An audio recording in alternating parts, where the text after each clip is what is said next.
Welcome back, everyone, for another deep dive. This time, we're heading over to British Columbia. Beautiful BC. Yeah, but picture this, okay. It's a stormy Monday morning. The wind is howling. Rain is coming down in sheets, and bam, everything goes dark. Oh no, a power outage. You got it. A massive power outage, actually.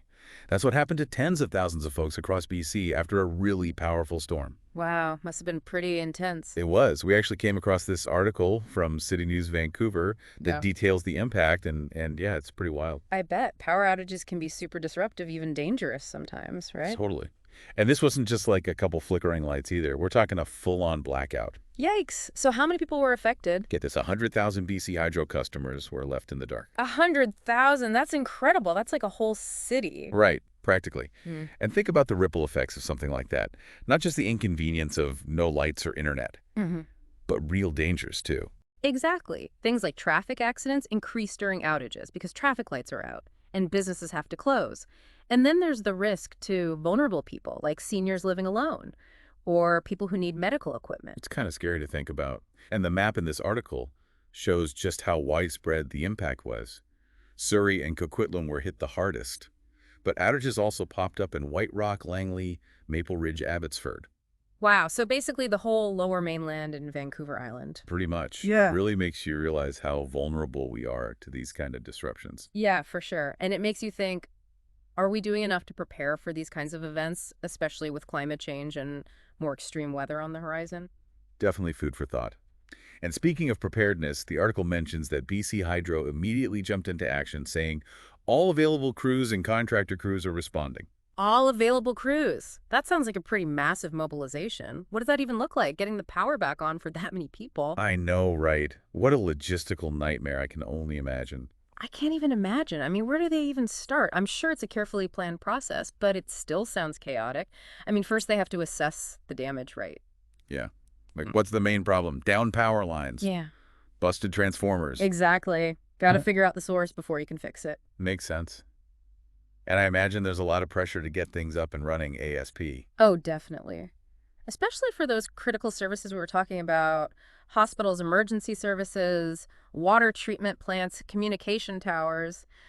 Those got to be top priority. For sure. You can't have a hospital going dark in the middle of surgery. Right. So those places probably get addressed first. And while that's happening, other crews are tackling the downed power lines and all those other issues. Sounds like a pretty massive operation. It is. And it's fascinating how all these teams work together to get everything back to normal.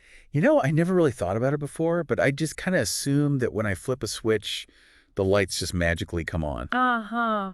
Yeah, it's easy to forget how complex the whole system really is. So this whole situation in BC, it really got me thinking. Oh, yeah. What about What would I do if the power went out? Do I have a flashlight? Batteries?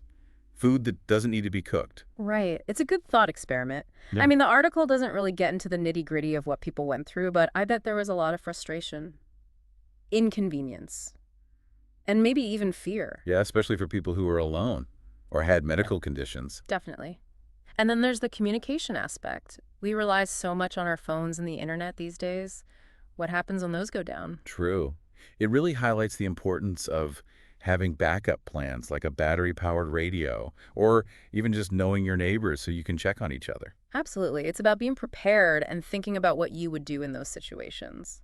So it's not just about our individual preparedness, though. Yeah.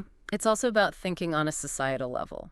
Are we investing enough in making our systems more resilient? Things like grid modernization or exploring microgrids. That's all localized power grids, right? Yeah.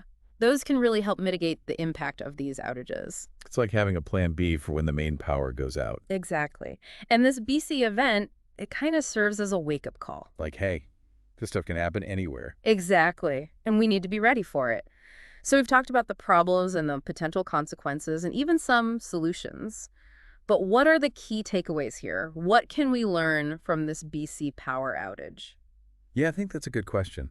What are the big lessons here that we can apply to other situations, maybe even to our own lives? Well, I think there are three big things to highlight. First, this event really shows how vulnerable our infrastructure is, especially with climate change and more extreme weather on the horizon. Like it's a stress test for our power grids. Yep. We need to make sure they can pass. Exactly. Second, This outage shows just how connected everything is in our modern world. When the power goes out, it's not just the lights. It's communication, transportation, healthcare, businesses, the whole shebang. It's like a domino effect. One thing leads to another, and boom, you've got a major problem. Right. And the third takeaway, which we've already touched on, is the importance of being prepared, both on an individual level and as a society. Having a plan, an emergency kit, knowing your neighbors, all that stuff can really make a difference when things go sideways. So it's about taking control, being proactive, not just waiting for something to happen. Exactly. And remember, challenges also create opportunities. We can learn from events like this one in BC. Invest in better infrastructure, explore new technologies, build a more resilient future. I like that, turning challenges into opportunities. So thinking about this BC outage as a kind of case study, let's zoom in on one specific aspect.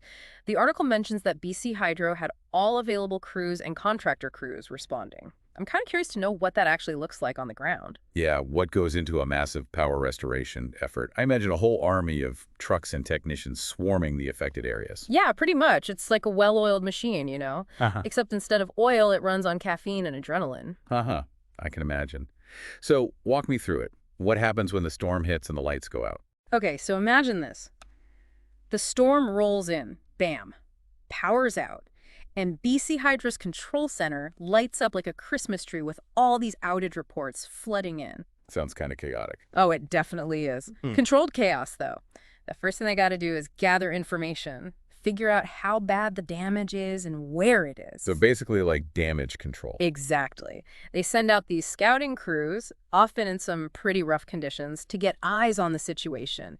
Downed power lines, damaged transformers, issues at substations. They got to pinpoint the problem before they can fix it. So they're kind of like detectives in a way. Uh-huh, yeah. Except instead of clues, they're looking for broken wires and sparking transformers. And they're racing against the clock the whole time. Oh, yeah. With thousands of people sitting in the dark, they don't have time to waste. So once they get a handle on the damage, then comes a prioritization. Remember we talked about those critical services? Hospitals, emergency services, all that. Yep. Those places get bumped to the front of the line. They can't afford to be without power, even for a minute.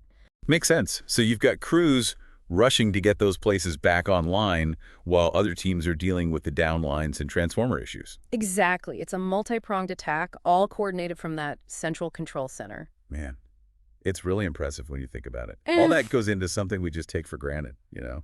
Flip a switch, lights come on, easy peasy. It really is amazing. A testament to all those hardworking folks out there braving the elements to keep things running. Hats off to them. And this whole experience in BC, it really makes you think, are we doing enough to prepare for these kinds of events? I mean, are our systems strong enough to handle what's coming?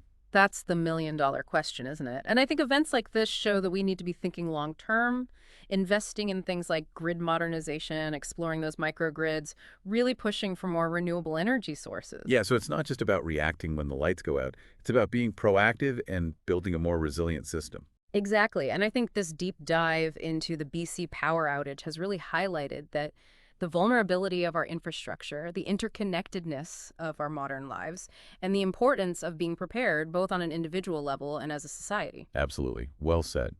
And to our listeners out there, we want to thank you for joining us on this deep dive. We've got links to that CityNews Vancouver article and some other resources in the show notes if you want to learn more. And we'd love to hear your thoughts. Have you ever experienced a major power outage? What are your takeaways from this discussion? Share your stories and insights with us on our website or social media. And until next time, stay curious, stay informed, and most importantly, stay prepared.